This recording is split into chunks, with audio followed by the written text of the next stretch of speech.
All right, I see everybody filling in. We're up to 13 participants. The number's climbing.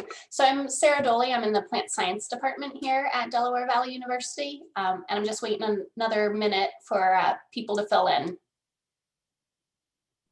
And welcome everybody. I'm Craig Stepman. I'm a history professor here, associate professor of history and public policy at Del Valle.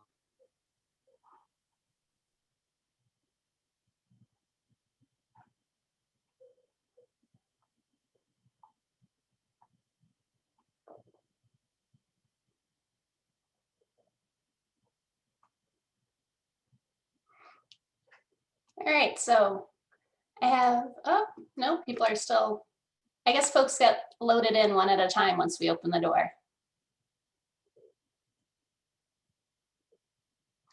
All right, I'm gonna go ahead and get started. Welcome everybody. Thank you for attending tonight's One Health virtual seminar. So One Health is a community of students, faculty, and staff who are committed to environment, justice, and health for all people.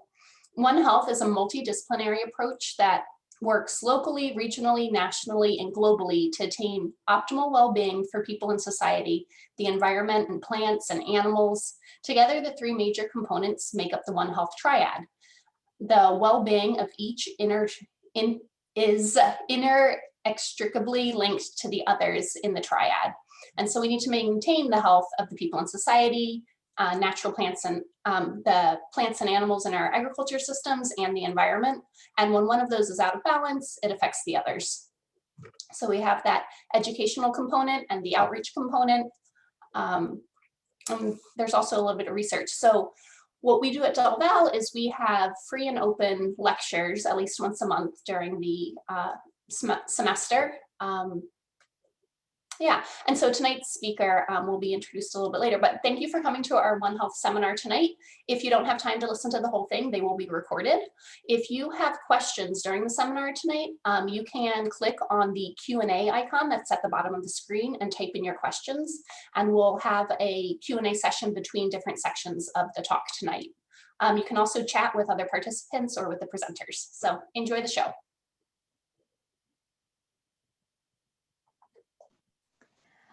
Thanks for being here tonight, everyone. I'm Shannon Friedeboss-Siller with Heritage Conservancy. We're a local nonprofit that serves Bucks and surrounding counties. We work to protect land and historic places. And since 1958, we have helped to preserve over 15,000 acres of open space, wildlife habitat, farmland that serves as food sources, and important watershed areas throughout the region. I'm going to give you a very quick example of a project that we've worked on over the last few years. The images on the screen here are from an 80-acre forested area in Croydon, Pennsylvania, situated in the Atlantic coastal plains near the Delaware River. These photos were taken in early 2016, shortly after Heritage Conservancy first acquired the property. In the 1980s, this property was designated as an EPA Superfund site. It was remediated in the 1990s, but understandably, much of the surrounding community wanted nothing to do with this forest and did not venture into it. Heritage Conservancy acquired this preserve at the end of 2015 because we saw the possibility of not just the ability to protect this unique habitat, but for the community benefits with people in mind. This preserve is located in an area of Lower Bucks County where access to nature and natural open spaces is limited. So it was very important to our organization to protect this remaining green space. Next slide, please. Now, after working with local partners and community members who have contributed thousands of hours of volunteer time, we have removed over 20,000 pounds of trash from this preserve. It is a property that now provides community members with a place where they can enjoy time outside and reap the mental health benefits of being in nature. Heritage Conservancy has also developed an amazing partnership with the neighboring school, installed an outdoor classroom and native pollinator garden, and established clearly marked trails to help everyone feel safe in the forest. We are also piloting a program with some classes on using nature as a tool to support social and emotional health in students. We have eventual goals to get students more involved in the gardens and to continue to support the teachers to feel empowered to take students to the preserve regularly. We are exploring new ways to ensure this preserve is protected for its ecological value and that it's a space that the community members take pride in, feel safe in, and can connect with in support of their own mental, emotional, and physical well-being. If you'd like to learn more about our work at Heritage Conservancy and how you can join our mission, please visit our website, heritageconservancy.org. It's also a great place to look at some recent job openings that we have available. And with that, Heritage Conservancy is just delighted to be here to co-sponsor the One Health presentation this evening, and I will pass it to Larissa. Thank you, Shannon, for the insight into the Heritage Conservancy and everything that they do. And thank you to the Heritage Conservancy for sponsoring tonight's seminar. My name is Larissa Lee, and I am a horticulture major in my second year here at Delaware Valley University. Before we get to our guest lecture, our guest speaker, I would just like to let DelVal students know who are attending this seminar that we will be starting a Manners chapter here at DelVal this semester. Manners is a minorities in agriculture, natural resources, and related sciences organization. And our goal is to create a respectful, diverse, and inclusive environment for minorities and in agriculture and other related sciences. So if you are a DelVal student and you're interested in learning more about Manners, or if you want to become a member, please use the link provided on the screen. This link will bring you to a page where you can fill out your contact information so that we can put you on our email list for Manners. The information will not be shared with anyone else. Our next meeting will be next Wednesday on March 3rd at 6 p.m. If you're interested, please click on the link. Now, being born and raised in New York City, I've noticed that agriculture is least the people's worries in the city, and minorities that do work in agriculture feel as if they are not respected. I believe that it's important to teach agriculture in urban areas because of its significance in our lives, and ensure that minority voices are heard and included in the agriculture industry. Therefore, it's such a pleasure for me to introduce our speaker today, as her accomplishments give me hope for the future of agriculture. Born and raised in Philadelphia, Ashley developed a passion for food and land sovereignty back in 2013. As a current PhD candidate at Harvard University, Ashley examines the connection between urban agriculture and health in Black farmers and their families. In addition to this, she is the founder of Land-Based Johns, an organization that provides education and training to Black Philly women about agriculture, self-defense, and other courses to create a strong community. As a farmer in training at the Sankota Community Farm in Southwest Philadelphia, and a member of Soil Generation, Ashley is helping to design Philly's first urban agriculture plan and spread her views about the importance of urban agriculture in minority communities. Although we are through Zoom and we can't see the participants' faces, I hope that you guys are all giving Ashley a warm welcome as she presents Vision for Return, Black Food Sovereignty in the Post-Pandemic City. Thank you so much for that, Larissa. Can you all hear me okay? Yes? Okay, awesome. So greetings, everyone. I want to start by giving glory and honor to Creator God and praise and thanks to my ancestors and to Mama Earth for the gifts and the many blessings that they give us. So today is, I'm Ashley, as you just heard, a farmer in training at Sankofa Community Farm. I'm a researcher and PhD candidate in environmental health, also the founder of Land-Based Johns, all things that I think Larissa said. Today is the first time that I'm combining my academic work with the policy work that I do with the activism community-based work. So we'll be hitting a lot of topics and hopefully I can do so in about 30 to 40 minutes. But we're gonna break it up a little bit so that there's some time for questions after the research portion, and then we can, end with some questions about the policy in the community-based work. So I'm gonna start with a brief history of Black farming. We'll give some background on the studies that I'm doing and an overview to my dissertation. I'll also share some preliminary findings from my first paper and some reflections I've had throughout the research process. Then we'll transition into talking a little bit about agriculture policy and advocacy. So the work that I'm doing with the city of Philadelphia through Food Policy Advisory Council and through the Urban Ag Plan with soil generation. And then I'll finish up with talking about some of the community-based activism work that I'm doing with land-based drones. So as Larissa mentioned, I first developed a passion for food justice and agriculture at the Black Farmers Conference in 2013. Dr. Monica White, who is the author of Freedom Farmers and a professor of environmental justice and also a mentor of mine, was the keynote speaker. She educated us on Black farming cooperatives in the South and how they connect to Black folks growing in cities today. She educated us on Black farmers, how these farmers created cooperatives largely in response to the anti-Black government and society at the time. In response to supermarkets not serving Black customers, they created cooperatives in response to white people terrorizing Black folks when they tried to register to vote. So these cooperatives served as a means of providing economic autonomy, political education, and collective agency to Black people in the South. So through this talk with Dr. White in her keynote address, I learned that farming is not something that is new to Black people. At the height of Black farming in 1920, there were 1 million farmers who made up 14% of the population, which at the time was almost exactly the percentage of Black people in the US in 1920. These farmers owned over 16 million acres of land.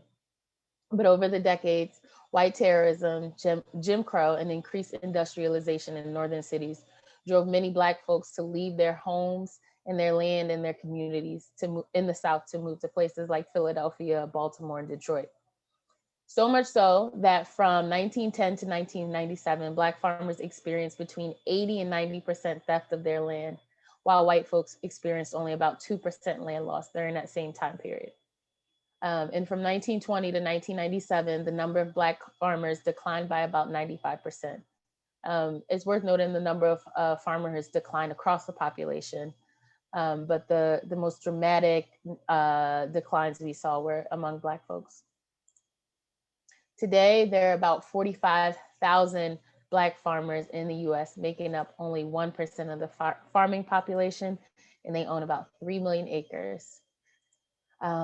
Compared to the 16 million acres that they owned in 1920. So this happened for several reasons. A lot of it we can attribute to the USDA's discriminatory policies and procedures, loan and crop insurance denials. There were instances of blatant prejudice where Black farmers were physically forced off of their land. And also the Great Migration, which tends to be attributed to industrialization, but reality is Black folks in the South were being terrorized.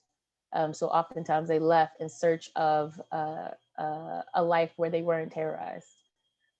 There's another thing that happens called heirs property, which is actually something that is happening in my family right now. And it's somewhat complicated, but basically it makes Black land more vulnerable to predatory practices by real estate developers. If folks have questions, I could go a little bit more into detail about heirs property later on. So despite these structural, institutional, and personally mediated racist barriers to land ownership and wealth generation, Black farmers were and have always been proactive in defending their communities and livelihoods. They organized and protested and rallied. In 1997, they brought a huge lawsuit against the USDA in the Pickford versus Glickman case. This resulted in one of the largest civil settlements in the United States history, in the amount of $1.2 billion, which may sound like a lot of money, but it actually isn't when you think about the tens of thousands of Black farmers who faced discrimination at the hands of the USDA. And the average amount a farmer could request was about $50,000. So for folks who are familiar with agriculture, after losing your equipment, after losing your land, harvest, your homes, we know that that doesn't even put a Band-Aid on the wound created by the USDA and anti-Black racism. So today, Black farmers continue to push for their community's right to survival and self-determination. In Philadelphia, for instance, where this photo was taken, food justice activists and urban growers protest to save their farms and gardens. In this city, city council member control of land sales, also known as councilmanic prerogative, often make it hard for us community folks to contend with wealthy developers in our neighborhoods. Philadelphia's Black urban farmers are organizing, we're strategizing, we're rallying around access to land because the land offers us emotional, spiritual, physical, and collective healing. I'll talk a little bit more about this later on. So what you see is urban agriculture projects all across the country, in cities like Philadelphia and cities like Detroit and Washington, D.C. In each of these cities, you find Black and Brown-led organizations cultivating food and land sovereignty. The term food sovereignty was first articulated by indigenous people in Central and South America as they fought for governance and land ownership.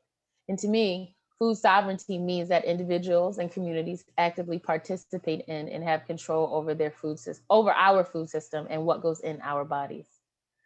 So Black gardens and farms demonstrate food sovereignty in Philadelphia and in other cities by providing spaces for us to connect and engage with our neighbors. They provide reclamation and renewal of our spiritual and ancestral relationships to the land.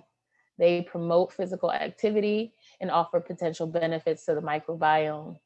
They are a means of us sharing education and information and strengthening our social capital and our social support networks. Our gardens and farms provide opportunities for economic autonomy. They provide safe spaces for community members to gather and celebrate without fear of criminalization or state-sanctioned violence. They offer a way for us to engage with the disturbing history of this country, recognizing that it is indigenous land on which my ancestors were forcibly and brutally enslaved, and understanding how all of that shapes our collective fight for liberation in this country. I was supposed to be clicking through as I was sharing, sorry. So now you're getting this a little late. So here are a few more benefits of urban agriculture, and specifically as they relate to health. Many of these are redundant, but like I said, urban ag provides economic autonomy in the form of jobs, access to healthy food. For folks who are returning citizens, it provides reentry support and job training, social cohesion and support, education and health literacy, community resilience, and there are benefits in terms of mental health related to depression and anxiety, and spiritual well-being. Ooh, what just happened? There we go. So there are also some barriers to increasing urban ag, right? In Philly specifically, access to land is a big conversation and a big barrier, namely because of what I mentioned earlier around city council members having a lot of control and power over who has access to land, how they access it. And a lot of times what you see are relationships that form between city council members and developers that kind of exclude community gardeners who want to get access to the land for growing. Cost of land is a huge barrier. Development, which I just touched on. Housing competition, soil contamination is an issue, although there are remediation strategies and ways to grow, even if your soil is contaminated, you know, namely raised beds and some sort of biolayer. Funding sources are a barrier to urban ag, as well as a lot of community programs and community ag initiatives rely on grants, as well as the cost of infrastructure and equipment. So I'm going to touch on my research a little bit. My dissertation looks at the impact of urban agriculture on the mental health, spirituality, and collective agency of Black folks in Philadelphia. And the last paper actually looks at folks across the country. So today I'm just going to focus on AIM 1, which is related to my first paper. And in AIM 1, I am trying to determine if there are spatial associations between urban agriculture, and race, poverty, and food access. So I hypothesize that poverty, race, and food access at the block group level are associated with the presence of community gardens and urban farms. So basically what I'm asking and what I'm saying is that Black neighborhoods, poor neighborhoods, and neighborhoods with low food access tend to be the neighborhoods where you see more community gardens and urban farms popping up. I think this speaks to the theory that Dr. Monica White presents in her book around collective agency and community resilience. Talks about agriculture as a central part of building collective agency, collective decision making. Agriculture is a central part of the political education that happens. Agriculture is a central part of becoming autonomous economically. And agriculture is a central part of fostering community resilience. So in this study, I am including all of the block groups in Philadelphia. There are about 1,300 of them. This data is coming from the census tract, or the census, the 2000 and I can't remember right now, but I think it's coming from 2016 census. It's an ecological study design. And when we look at community gardens and urban farms, we have about 637 community gardens and urban farms in our data set. And we have only about 443 of those that are active. So on this slide, what you're seeing, the green dots are where the different community gardens and urban farms are located in the city. There are a lot in Philadelphia. The variables I'm looking at are race, and I'm measuring that by percent Black. I am looking at percent poverty, and I'm looking at neighborhood food access. My outcome is the number of urban ag, or the count of urban ag or community gardens and urban farms per 1,000 people. So some maps I pulled together. In this map you see is the map of race in Philadelphia. So the darker green indicates a higher percentage of Black folks in that block group. What this shows me is that Philadelphia is incredibly segregated, which is not a secret. So you see just in the central parts, that's where you tend to see higher percentage of Black folks. This next map is poverty, which doesn't tell, it's not as clear of a story or a picture, but you see concentrations of poverty in the center, some in West Philly, some in North Philly, and some over in like Fishtown, Port Richmond area. And then this is food access, which also, concentrations in the center, you see on the outskirts in Chestnut Hill and Northeast, and there's higher food access. So the darker colors in this map refer to low food access. So the darker the color, the more likely that area is to have low food access. So now I drop community gardens on top of the different maps. And this one shows, you see the pink dots are essentially where community gardens, and you see they kind of follow the concentrations of race a bit. This next map shows the concentrations of community gardens on top of poverty. So you also see poverty, community gardens seem to be associated with poverty. And this is what you see when you put the gardens on top of food access. Also seems to be some patterning here. Oops. Yeah, there we go. So, my preliminary analyses all show that community gardens and urban farms are associated with race, they are associated with poverty, and they are associated with food access. That's indicated by this p-value of less than 0.05. So then I did, these are all non-spatial models. When I include the confounders or the other things that might cause it to vary, you see that they're still significant.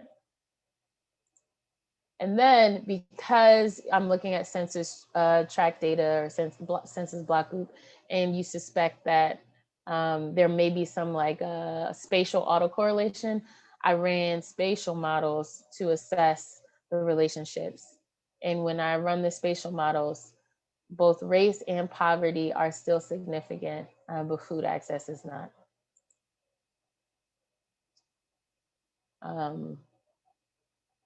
Same thing. Race and poverty significant, food access is not.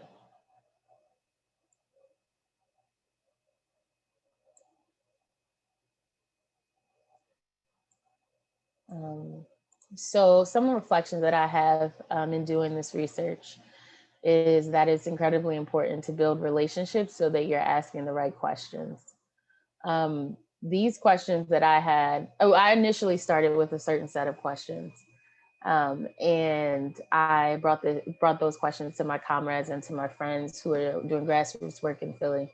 And I was very quickly told that, hey, this is probably not the mechanism through which like urban ag is impacting health, but really what we see from our experience and our expertise is that it's happening in these ways, through spirituality, through it's impacting mental health, you know, it's job creation, it's social support, it's all of these community type variables in relation to collective decision making, collective agency, and community resilience.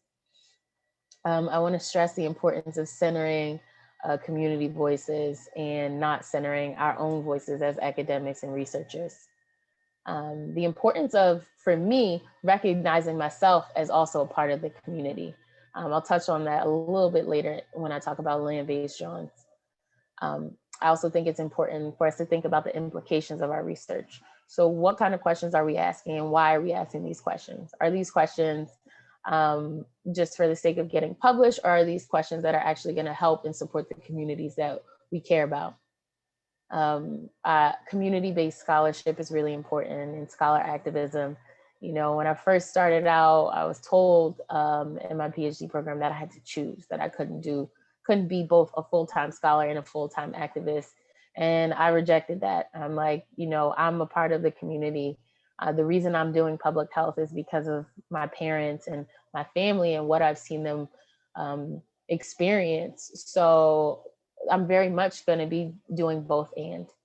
I also think it's important for us to not only acknowledge academic voices and not only treat legitimate knowledge as the knowledge that is produced in academia, right? So we need to start valuing and uplifting and amplifying traditional knowledge systems and traditional ways of knowing. And, you know, we could spend a whole nother hour just talking about what that means and what that is. I'd also love researchers to start to move beyond ending their papers and in the conclusion or the discussion section with further research is needed. Not to say that we shouldn't suggest further research be done, but what does it mean to start to position our work and our research in a way that it is evidence for action, and that we're encouraging policymakers and folks in political roles to actually put this research into action so that it informs community well-being. For me, the how and why is just as important as the how much and how many. In my field, the field of public health specifically, I'm in environmental epidemiology. Quantitative research, randomized control trials, all of those are seen as the gold standard and the ways that you want to do research. I didn't get to touch on it for this presentation, but my first paper is quantitative. My second paper is entirely qualitative. It's focus groups. It's talking to folks, learning about their experiences, and having them tell me what they think the relationships are. And lastly, I believe that quantitative research is only stronger and enriched by qualitative research. And I, you know, some folks will argue that quantitative research is all you need, and I strongly disagree. So I think that is it for my academic work. I'd love to take a couple of questions if there are any. Yes, there are actually. And the first one actually that I wanted to read to you kind of speaks to what you were talking about land and land distribution and what's happening with the maps that you're talking about, and where gardens or farming may be. So Chantel asked, with cities that are densely populated and there's a lack of land, what would you suggest would be the solution to gaining that land opportunity from higher ups? Ooh, okay. So that's something I am going to talk about a little bit later in the policy section. But I think, it depends on the city. So there are some cities like New York where it's really tough because there's, New York is just so densely populated. There are cities like Detroit that are not as densely populated and have a lot more access to land. And then I think Philly probably falls somewhere in between, where there's a lot of development happening, gentrification, influx of people into the city, which is making it so that there's less land, but there's still, I live in a block where there are 2 vacant lots. So what I'm doing as a personal strategy, I started gardening in my backyard last year, and so many kids on the block were like, "Oh, Miss Ashley, can we smell the mint? Can we smell the basil? Can we, hang out in the garden?" So I'm thinking about, I'm like, oh my God, like the kids love gardening and growing and just seeing something like start from seed and come up. So I'm like, how can I turn this vacant lot on my block into a garden?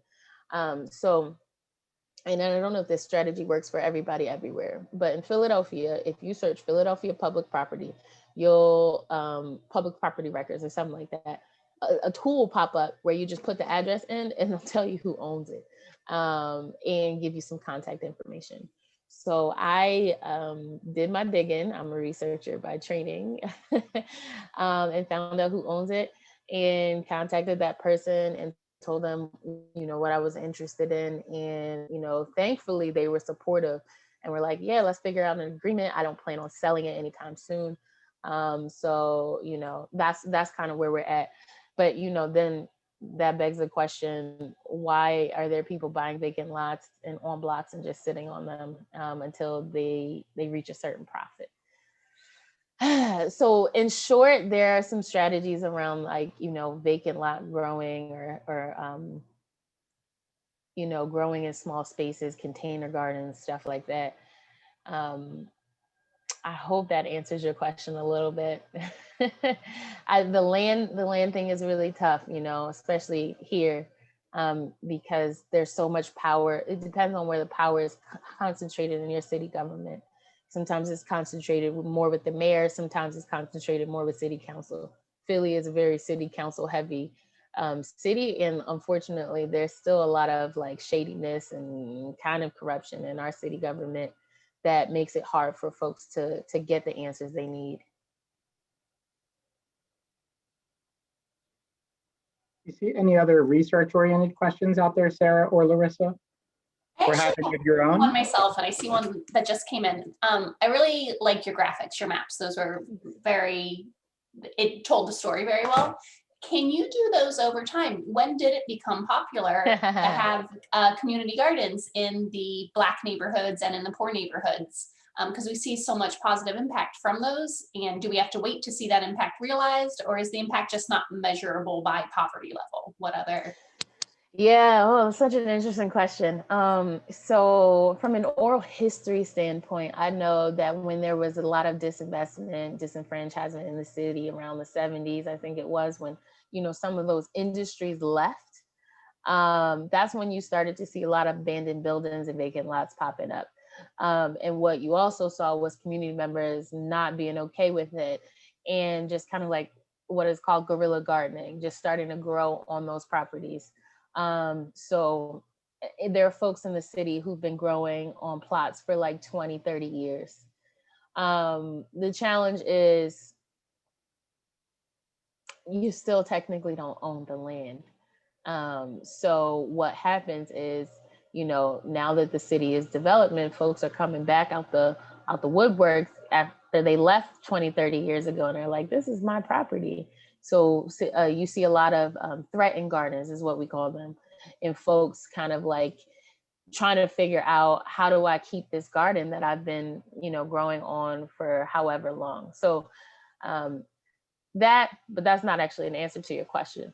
The challenge for me with that is that the data set we have actually doesn't have, it's not temporal. There's no, this is when this garden was established. This is, how long it's been around, because so that prevents me from making any kind of like causal claims around like, this thing causes health benefits in this way.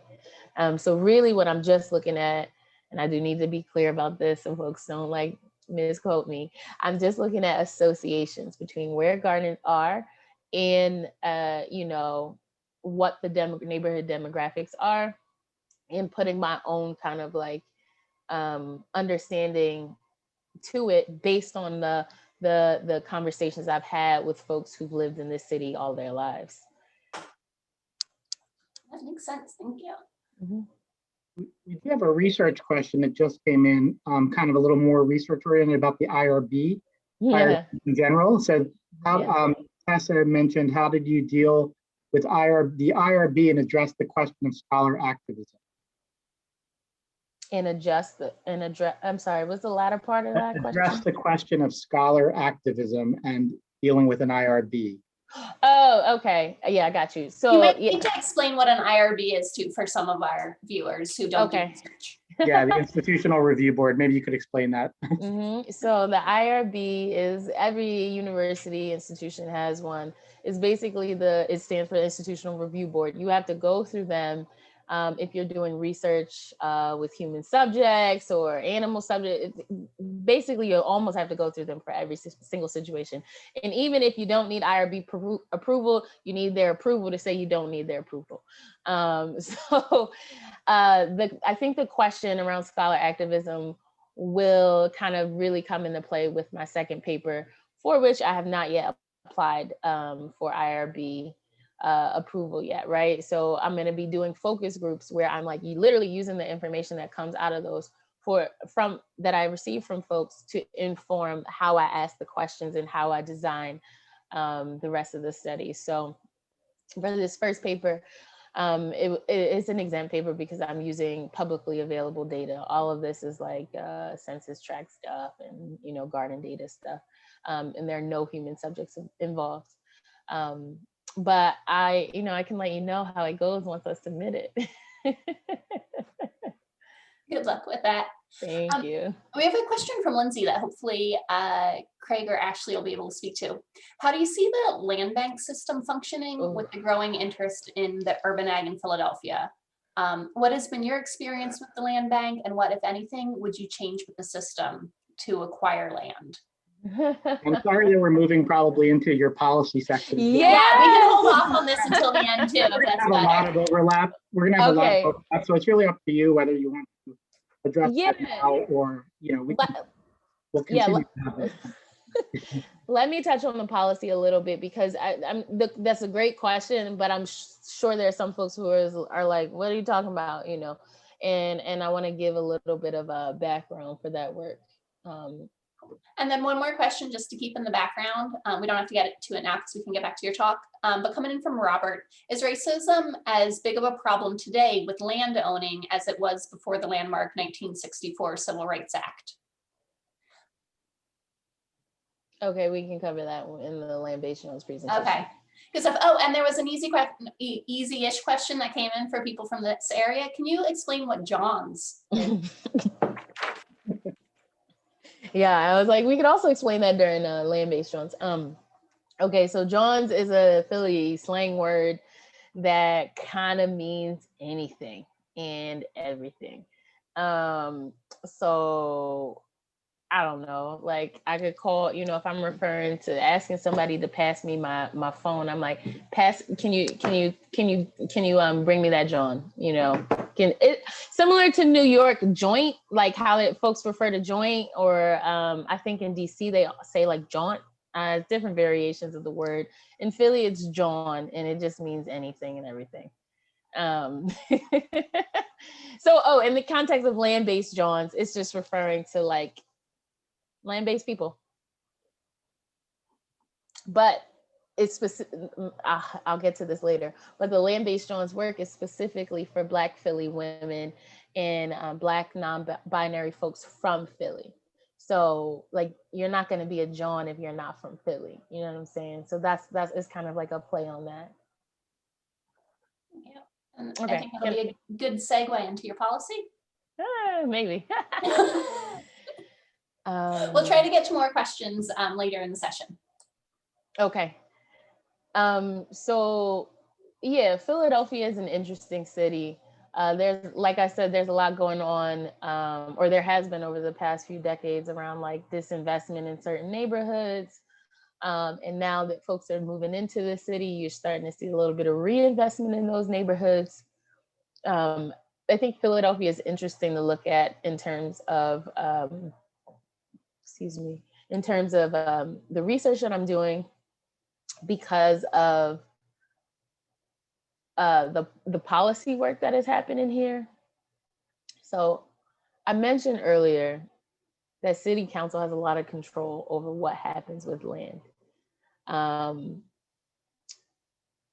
Folks have been organizing and protesting and engaging in direct action to call on city council to make it more accessible for farmers and growers to access land, to, you know, end the threatened gardens and end the threatening of gardens due to development.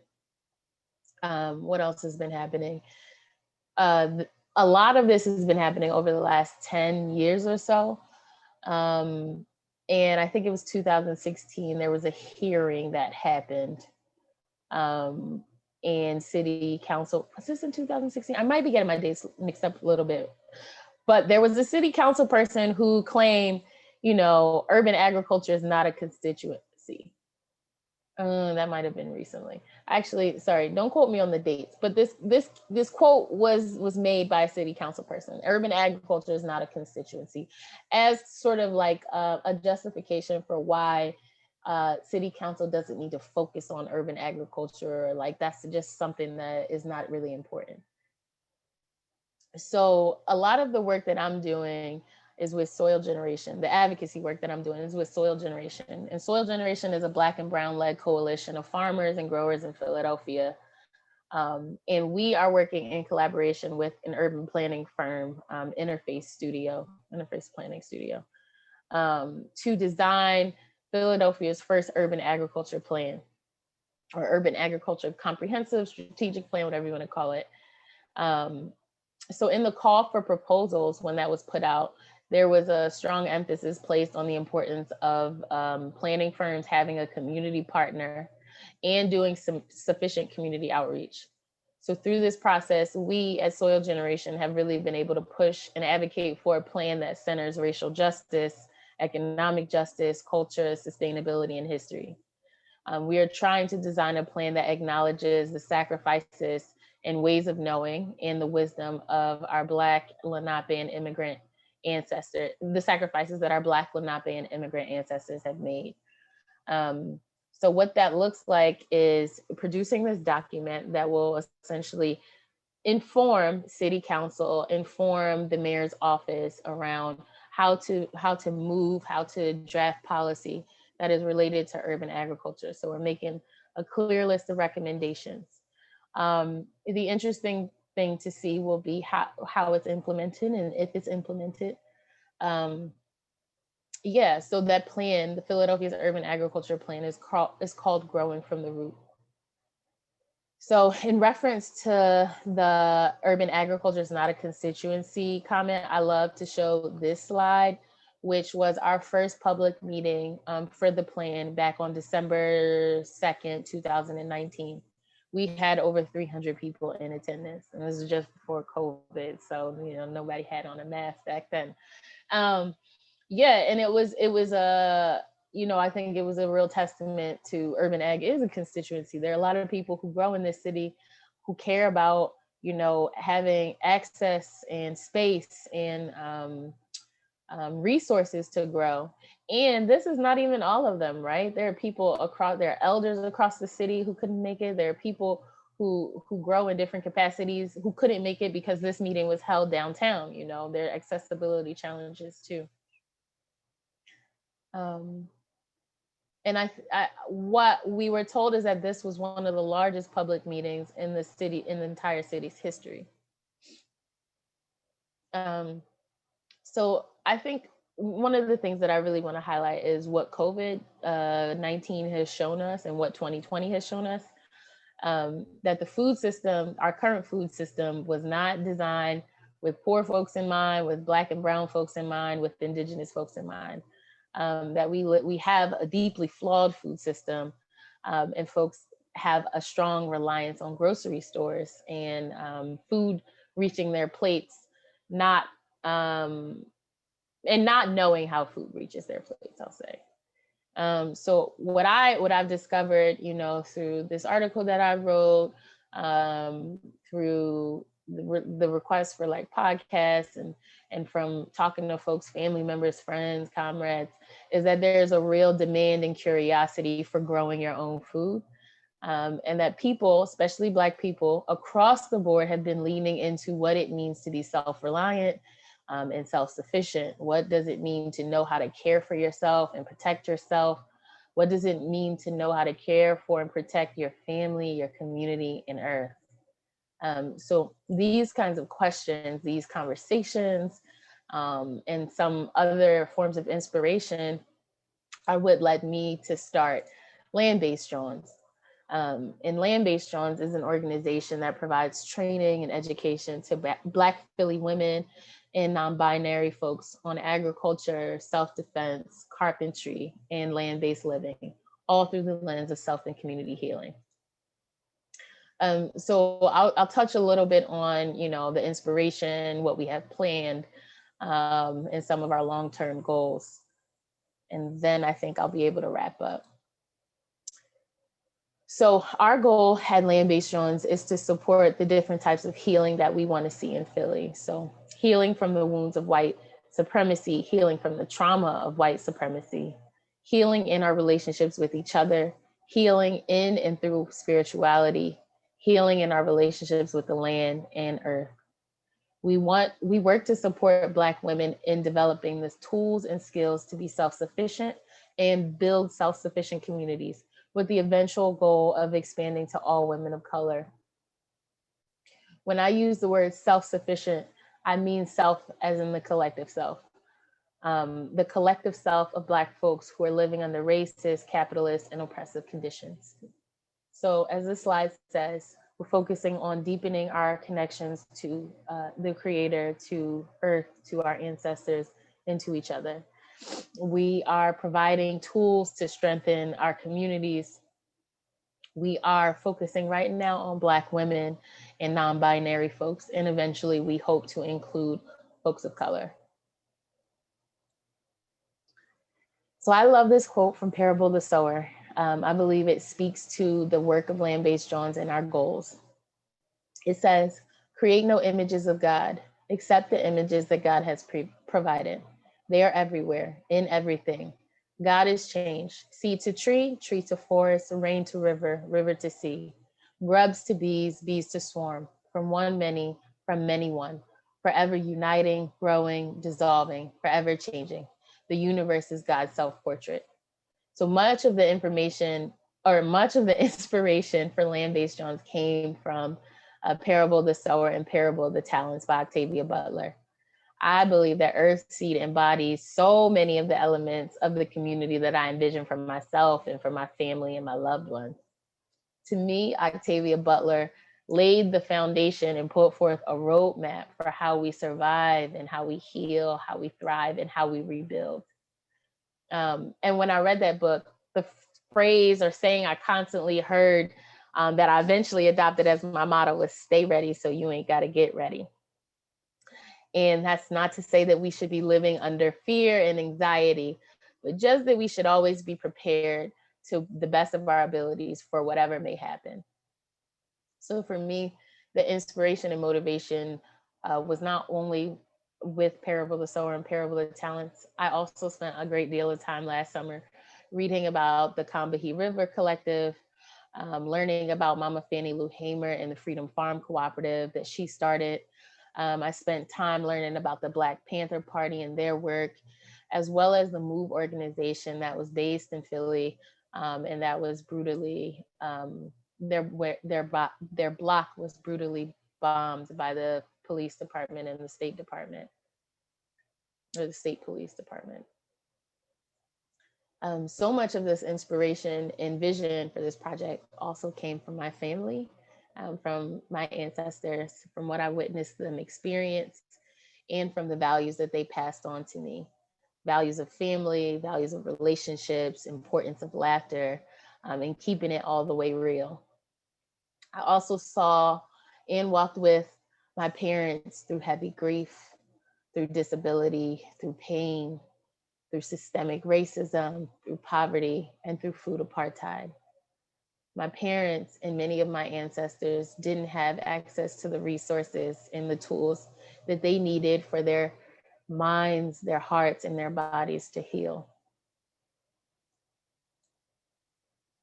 I think it's really important to learn about my ancestors, both the recent ones and the ones further back, because looking back on my parents' lives, and calling all my aunties and my uncles and my pop-pops is what kind of led me to create this project, and helped me craft the vision for what this project is going to do.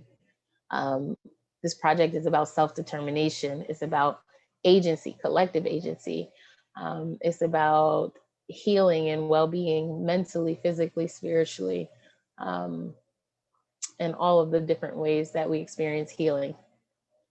So this sign is a sign at Sankofa Community Farm where I work. Sankofa is an Akan principle that means, and my friend Chris Bolden Newsom translates it as, ain't nothing wrong with going back to get what you left. And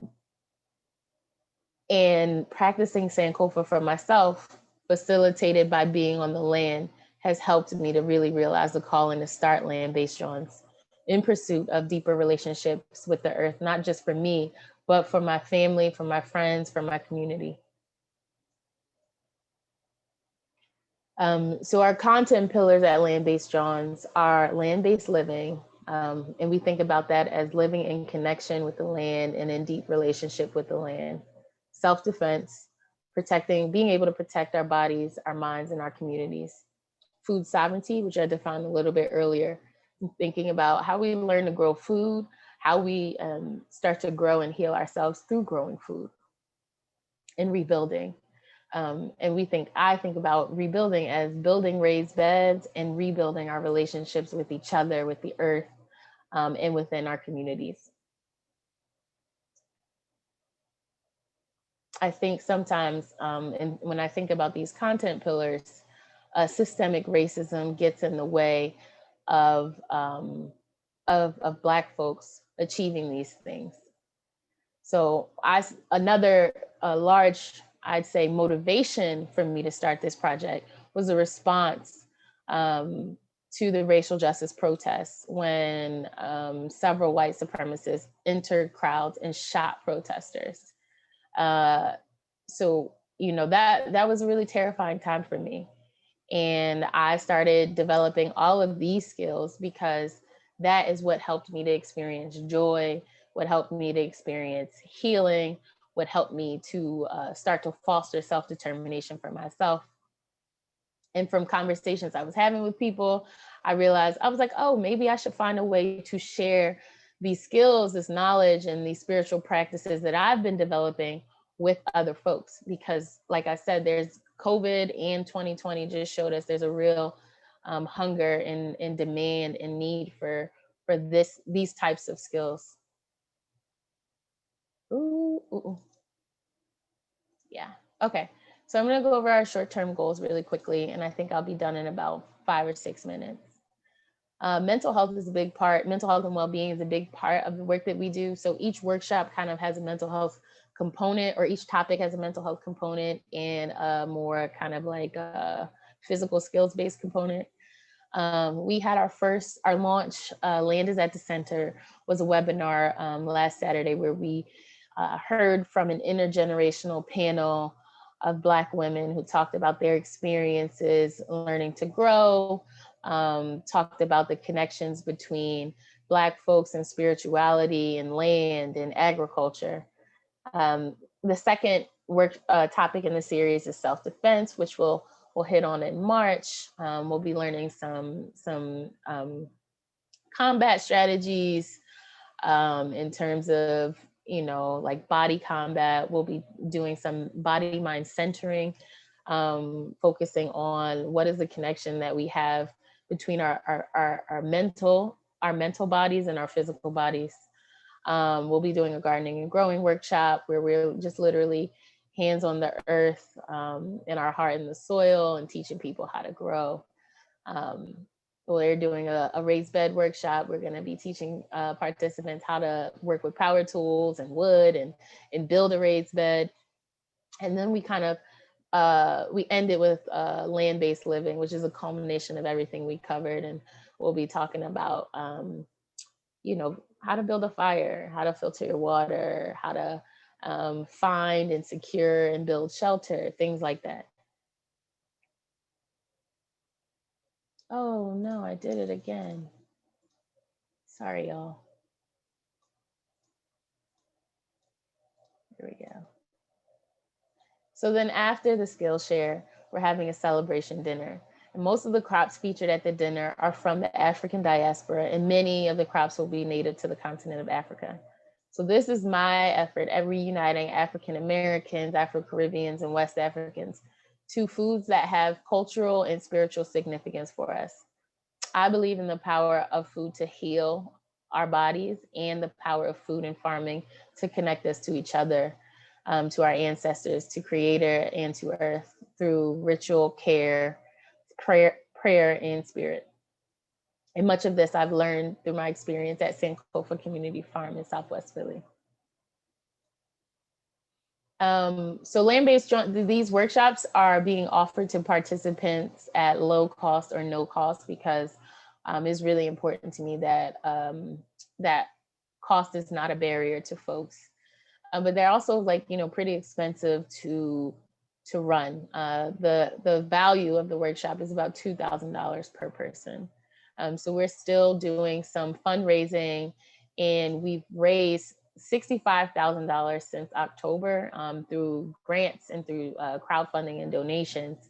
But we still have about a $14,000 to $15,000 funding gap. I'm very hopeful that we'll be able to reach that goal. We have something coming up next week called the Well City Challenge, which some folks may have heard about, through the Economy League and Independence Blue Cross. And they're bringing together 5 teams in each category to do a pitch and a Q&A session where we basically just tell them why they should fund our idea. So if y'all are interested, you should definitely join us there. There's an award for the pitch, and there's also a People's Choice Award. The more people we have there, the more likely it is that we'll win the People's Choice Award. So I have the link there on the slide. If you're interested in supporting through financial donations, we have a GoFundMe account. We also would love in-kind donations. For our raised bed workshops, we're going to be needing wood. For our land-based living workshop, we're going to be needing camping equipment and outdoor gear. We're also accepting volunteers when the time comes for us to set up for workshops, and we'll be doing some raised bed deliveries and soil deliveries. So, trucks are always really helpful. And in terms of project impact, I know some folks in the audience are researchers. I think it's really important for me to be delivering the service that folks expect to receive. So I'll be doing some satisfaction surveys that are quantitative and qualitative, and they'll assess how satisfied folks are with the workshop content and the instruction. We'll be measuring our impact through enrollment as well. So how many people enrolled in the workshops, how many people attended, how many people were on the wait list. and to measure kind of the demand for this work. We also have hopes of developing a podcast and a Patreon account. And one of the ways we'll measure project impact is through content downloads. So on our Instagram, we currently post a lot of instructional content on like seed starting, mulching, the benefits of mulching, you know, just like how to dress for farming in the winter in a colder zone. So yeah, we're gonna look to kind of transfer some of that content to a platform where we can track the engagement a little bit better. And lastly, the CACR questionnaire stands for Collective Agency and Community Resilience. And that's something that I'm developing in my dissertation research.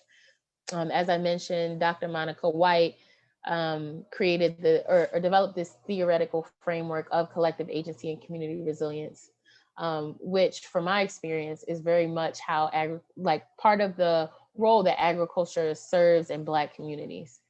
So I'm working to develop a tool or a scale to measure collective agency and community resilience in organizations. So that'll be another way that we measure the impact of our project, land-based drones. Long term, I am in search of land near Philadelphia.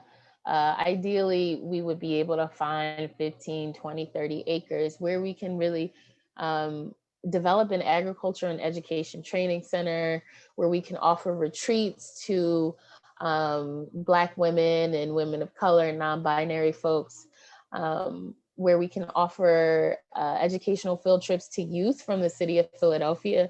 You know, I grew up in the Philadelphia Public School District, and I remember our field trips, whenever we would go to farms or, you know, pumpkin patches, those different types of places. It was very rare that I saw those farms being run by Black folks.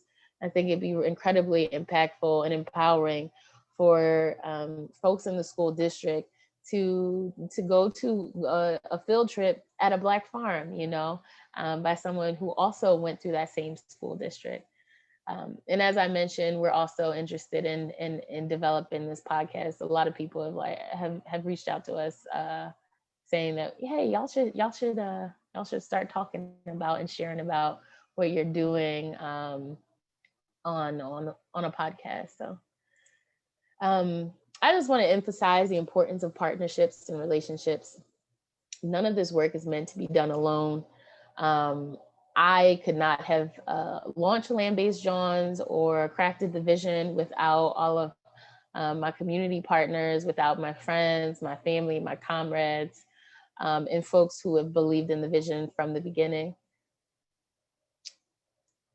So yeah, I guess I just want to leave you with some final thoughts.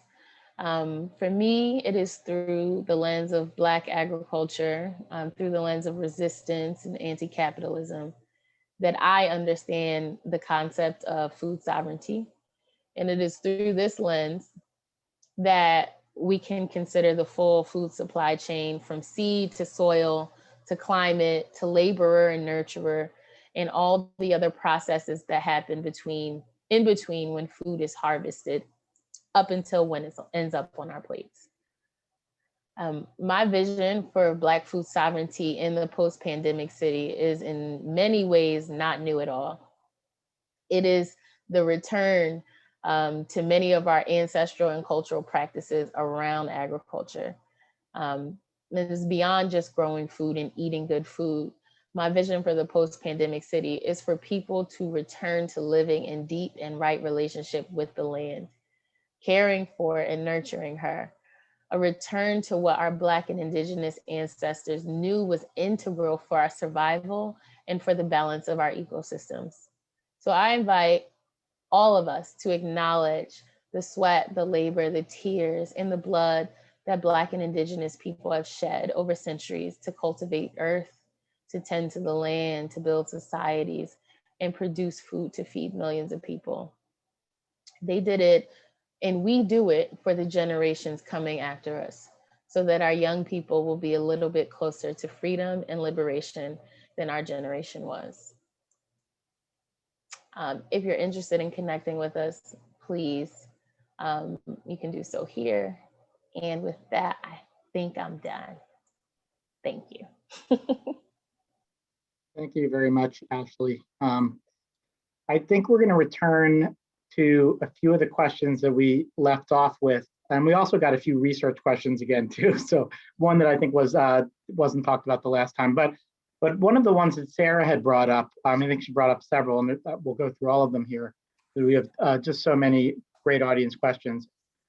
Really, it's kind of, there's two questions in one. It talks about, the question is about looking at the states in the South where this questioner is asking, were Jim Crow laws mainly enforced in the South? And then has a question about, kind of a follow-up question, is racism as big a problem today and with land owning as it was before the landmark 1964 Civil Rights Act? So I would interpret that a little bit to say,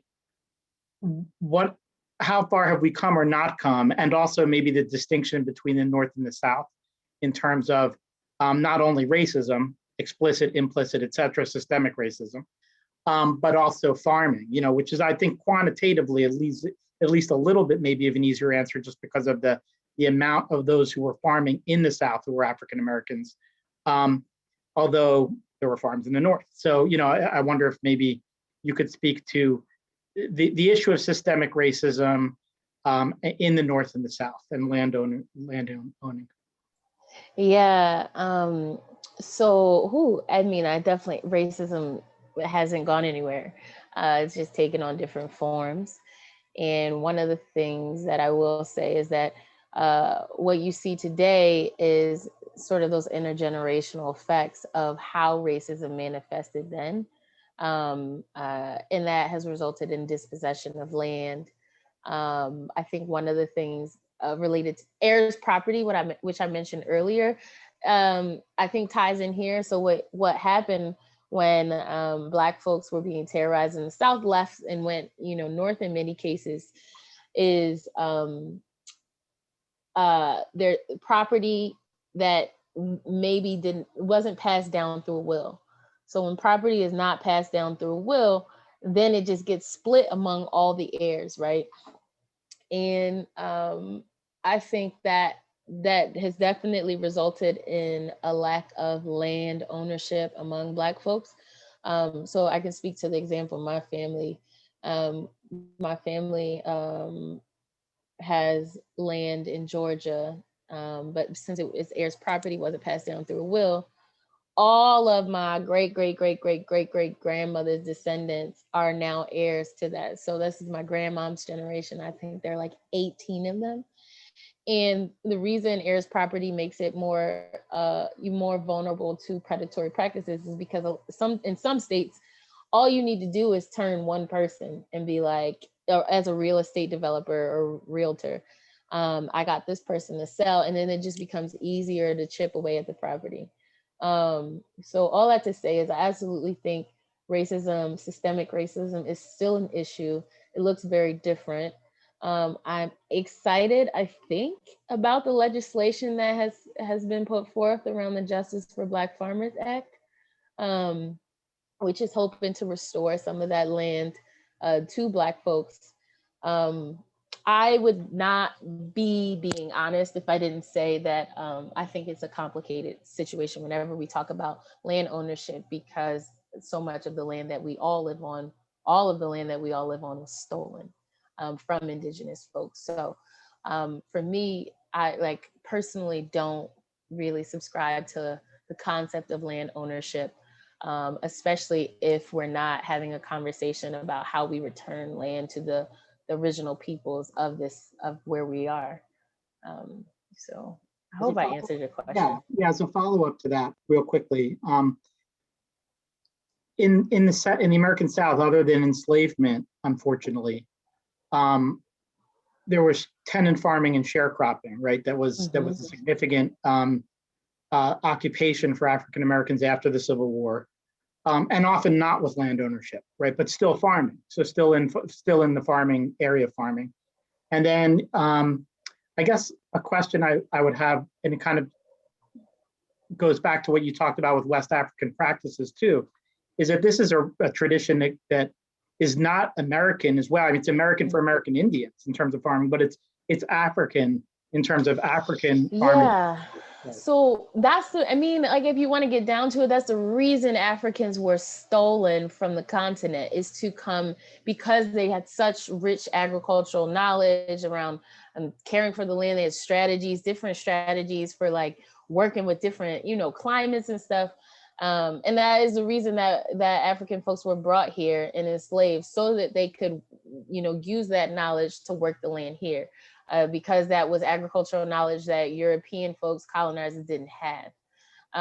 So, I mean, I think when I start the conversation around, especially when I'm talking to youth, Black youth, and I'm talking about the history of Black folks with land, I try to start way before enslavement, because when you start with enslavement, there's just so much trauma wrapped up in that, and a lot of times people blame the land for the trauma that happened on the land, but it was not. The land has actually always been a healer for Black folks, and Black folks have always lived in deep connection with the land.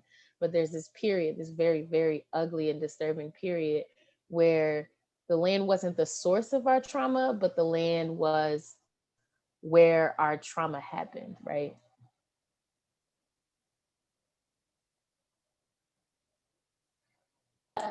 There you go. Sorry, I have a quick light follow-up. I think you alluded to it already, but someone wrote in, they want to help. How do you recommend they get involved and help?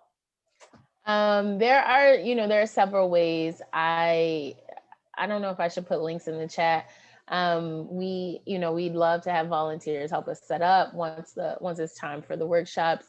We definitely could use financial donations. In-kind donations would be great.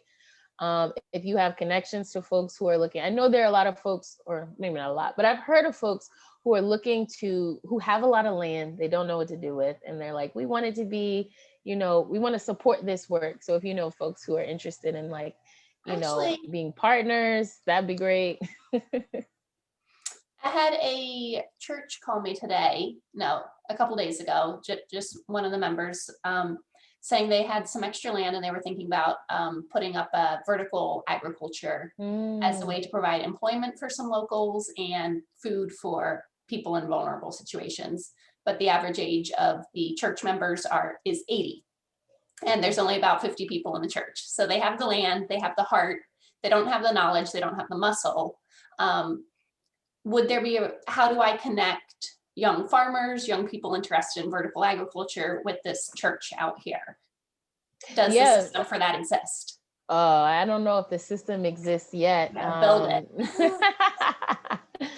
But I think that, that's when, in terms of support, like that's an example of the kind of support that I think would be really useful for land-based drones, but also other folks doing agricultural work in the city, especially given our constraints here. I'm sure a lot of people would love to have access to, a couple of acres to just care for the land, right? And not even on like in an extractive way, but in a regenerative way. Mm-hmm. Absolutely. So this is, maybe some other panelists could speak to this, and Ashley definitely, because this was a question that came in from Maria. And I'm going to read her question and paraphrase it a little bit because this topic comes up in my classes. So how will you counter the perception that your activism is biasing your qualitative research? What are best practices you can use to validate your procedures and processes? And this comes up more and more, now I'm paraphrasing, with scientific research, because scientists, maybe we have the knowledge of this, but do we have a role in persuading people's actions because we have knowledge and we think they can make better decisions now that we have this new knowledge? Is there a role? How do you play like straight scientist with the facts, but maybe public policy advocate, or taking it as far as being an activist? And how do you maintain trust through that, I guess? For anybody, right? Because we have Ashley who's actively doing that, right? She's an activist and she's a researcher, but everyone on the panel, and I know people who are listening in care about this kind of stuff. I was curious on Ashley's thoughts on this exact question as well, because not even necessarily the activist piece, but the fact that you're also researching the community that you've lived in and grown up in. And, I'm trained as a scientist too. So, I'm very curious kind of how you've grappled and worked through that. Sure. That definitely came up in my dissertation proposal. Folks were like, I don't believe in objectivity.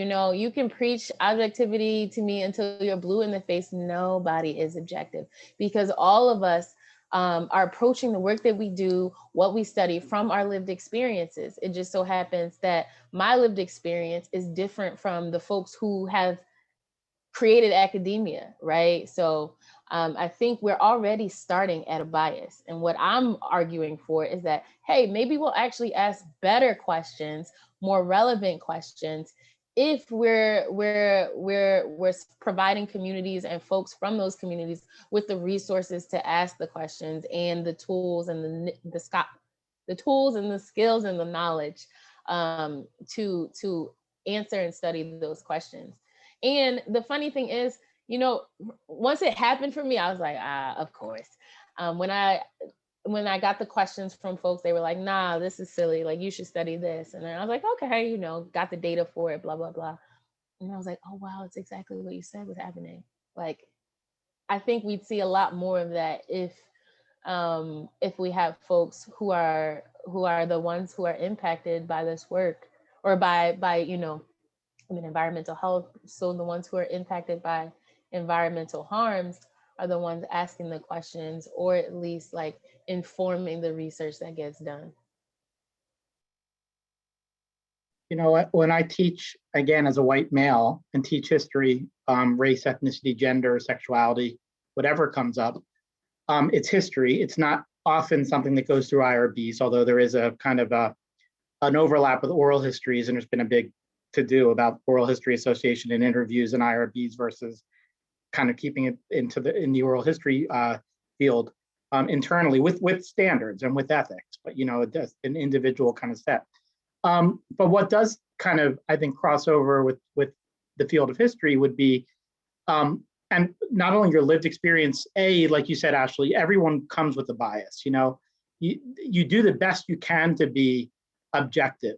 But when you're teaching history or you're teaching about these issues, if the facts, so to speak, and when the smoke clears, show statistics or qualitative information in an incredibly overwhelming fashion supporting something like, let's say, the institution of slavery or white supremacy or systemic racism, I think that it's a time where you have to speak out, because there's a crossover of activism and fact, and activism and what we're living through in society. Now, that being said, I think, it's still that tricky tightrope that you're walking. You want to stand back and give the information and hope that people can analyze and think through this and kind of see, again, as the smoke clears, what is white supremacy? What is systemic racism? What are the effects or consequences of that? And that's still, the role of the student to try to absorb, in the classroom, and the role of the teacher to just give the information. But I'm not going to stand there and say, yeah, there's two sides to white supremacy. There's two sides to slavery. I'll tell that there's two sides about how people argued to justify it. But I'm not going to say that there's two sides in the sense of one side is one person's opinion and that's okay, and one side's another person's opinion, that's okay. That's like saying fascism and democracy are two sides. They're absolutely political systems. But we also know the consequences of these political systems. And by the way, I'm not trying to presume that democratic systems have been that democratic. I'm just saying, that there are times where I think that there is a stand that you have to take as an activist and as an educator. Yeah, so one person I wanted to mention is Dr. Nancy Krieger. And this is in my public health journey, when I took her class my first year at Harvard, we read her book, and she was like, oh, taking us through the like biomedical history, through the environmental history, through all of these different aspects. And like, I was like, oh shoot. So like eugenics really was a thing. Like people really, that was the science at the time. that Black people were inferior physically, mentally, and all these other ways. So when folks come at me today and they're like, well, this is not objective. And I'm like, well, when I look at the history of science in this country, I feel like you can't really say anything to me about objectivity or about, I think we always have to be challenging what we are learning, how we are learning it, and asking questions about who developed these ideologies or these theories or these, methods. Yeah, so I mean, I appreciate what you said, Craig. Like I really do. Thanks. Yeah, I mean, it reminds me of what you were just saying there, the Tuskegee experiment. There's so many, the Henrietta Lack story. There's so many stories that, how do we reconcile that? And then if we're going to kind of have a baseline of what is ethics or objectivity, we have to remember that that's also out there, right? That that's also informing us.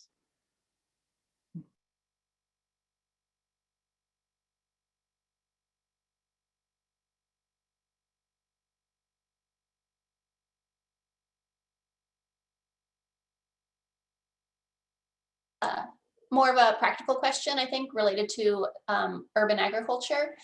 Oh, that was another one that came up earlier. This one is talking about soil quality. You mentioned that sometimes soil quality in urban areas isn't the greatest, but there's mitigations actions that can be taken. So just like a short summary of how, if someone's trying to start an urban garden, how do they deal with that? Is there a website? Is there someone they call? Is it ag extension? How's that work? Yeah, so I was just actually talking to my friend Chris today about this, because I was like, yo, I heard that one of the things that happened in Philly, unfortunately, is that a lot of the buildings that were torn down, the construction companies or renovation companies just buried all of the material on site instead of dumping them how they were supposed to responsibly. That's what happened on this block, right? So I absolutely, like, I can't grow directly in the ground. You have to, in cases like that, you have to think about raised beds. You have to create some sort of layers between the raised beds and the soil so that the, lead and other elements are not seeping through. You could grow in containers. And containers can be anything. The little Home Depot paint buckets I've seen people using. What else? So my friend Chris suggested, I asked him about who should I go to? And he said that a lot of folks go to University of Massachusetts Amherst because they offer a wider variety of tests for a cheaper amount. So I definitely would recommend always testing your soil. You don't want to be growing stuff with lead in it or some other yucky things. That's for me, super important. And then in terms of mitigation or not, mitigation, is that what I'm talking about? Chris was telling me something about sunflowers. So there's some, like, planting sunflowers. I know there's some benefits that, plants that already exist will have for the soil. And I don't know if that's going to get rid of lead. I doubt that, but it might help with increasing some other things that you need for healthy soil. So I'd recommend checking out the Shumei Institute. That's kind of the type of agriculture that we practice at our farm. It's called natural agriculture. And it really focuses on the soil, the relationships that happen in the soil, honoring those relationships, and just gently caring for the earth. And then kind of leading off of that, because there's a lot of resources available for rural agriculture and like policies in place like that. How do you see urban agriculture and rural agriculture? And one of the questions was talking about, why is it considered urban gardening? Why not urban farming? Is there a different, where are the parallels? Should there be a connection? And anybody's thoughts on those too? Yeah, okay. So interesting. When I talk about gardening and farming, generally the difference for me is the scale. So gardening is what I'm doing in my backyard because I have a 3x5 raised beds and a bunch of containers. But our farm, which is a small farm, is 1.5 acres. This is kind of, to me, the amount of land that you're working with. In terms of, I'm not really sure what the question about the rural and the urban was. I hate the rural urban divide. You know, like especially among Black folks. Like I'm just, I want to give you a know, shout out to DelVal. We're an ag school. We're only 35 miles north of Philadelphia, and we have a SEPTA stop on campus with our active farm. You can like walk from nice. SEPTA to the dairy, milk the cow, stick some seeds in the ground, get back on the train, and go back to your city full of like cool restaurants and museums and culture. Yeah, well, yeah, you know, and I get why people love cities. I'm where I'm at in my journey is I very much want to live in deep relationship with Earth and caring for Earth and connecting with the birds and all the different animals, the deer, the bears, even though I'm terrified of bears, you know. You're speaking to Reg's heart. He's our wildlife guy. And yeah, so I'm kind of, you know, I want to, it's hard to be super land-based in the city, although it's very much possible. You know, Philadelphia does have a lot of gardens and parks, and we're surrounded by parks like Ridley Creek and stuff like that. So for me, you know, the what is it? Not the thrill, but the draw of the city is just not strong. You know, even though this is where I grew up, I was born and raised. The reason I stay probably is because my family is here. You know, my ancestors are here.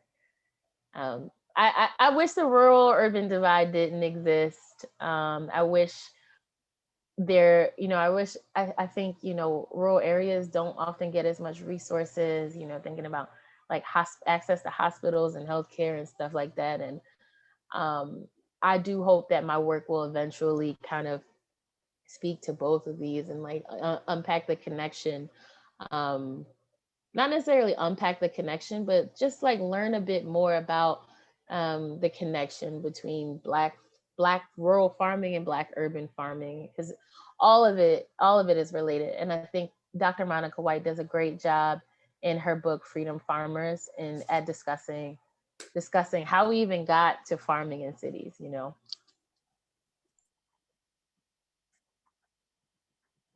There was a question from earlier that Lindsay had asked that Sarah, you posited it, and then we kind of went away from it.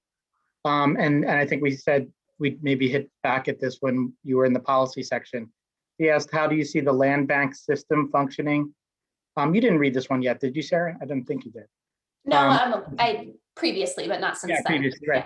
Yeah. How do you see the land bank system functioning with the growing interest in urban ag in Philadelphia? And what has been your experience with the land bank, and what, if anything, would you do to change this system to acquire land? The land bank. Oh, the land bank. The land bank is a challenge. The land bank was originally created to make it easier for community folks to access land. The land bank has done exactly the opposite of that. The land bank very recently was consolidated with all of these other city departments and further confuse the process of actually accessing land through the land bank. So I'd say it's been wildly unsuccessful in Philadelphia. I've heard stories of other cities where land bank has also been unsuccessful. After all, it is called a bank. It is not the land credit union. It is not the land cooperative. It's the land bank. So all I know is that people have had headaches from dealing with the land bank, and are really ready to look to alternative strategies for getting land. And my hope of some of, you know, my friends and colleagues is that this urban ag plan that we are presenting will really kind of like push the land bank and other folks in positions of power to create more opportunities, more realistic opportunities for folks to get land.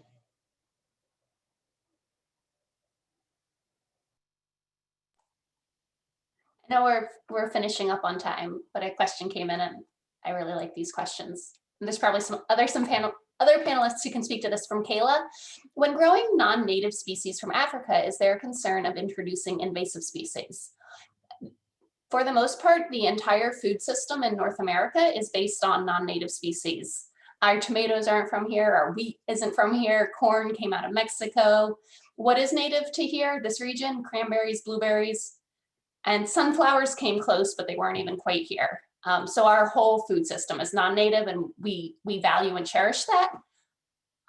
Yeah, there's a risk when you bring in exotics that they could grow invasively, but I don't know if Shannon or Reg or someone else has something to add to that.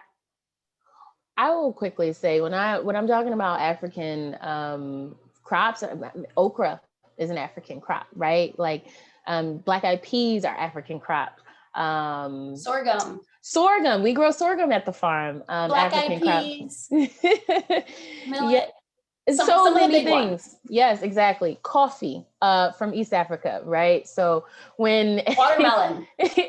We could go. I have a book, recommendation if folks want to read and learn about the history of African crops. It's called In the Shadow of Slavery by Judith Ann Carney. Is so good, and it just unpacks it all. And it's like, yeah, actually a lot of our food system it features crops that are native to Africa.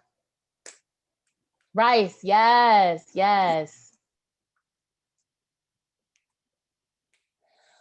Well, we've come to our time, 7:30. I would like to hang out talking with you guys all night because I kind of love this stuff. I want to give a really warm thank you to Ashley for spending her time with us tonight, and for all of the other panelists for helping to host this.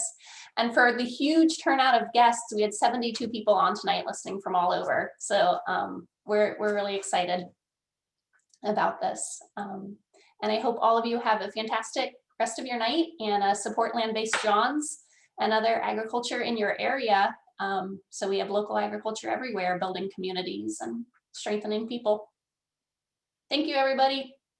Thank you so much. Thank you, everybody. Thank you, Ashley. Thank you, Ashley. Thank you very much for coming. Thank you, Ashley, I have Ashley. a question for you. Oh, Shannon has a question. This is like off the record. This is just yeah, I can stay on for a little bit. Yeah, no, just I'd love to, catch up with you later on, just learn more about, what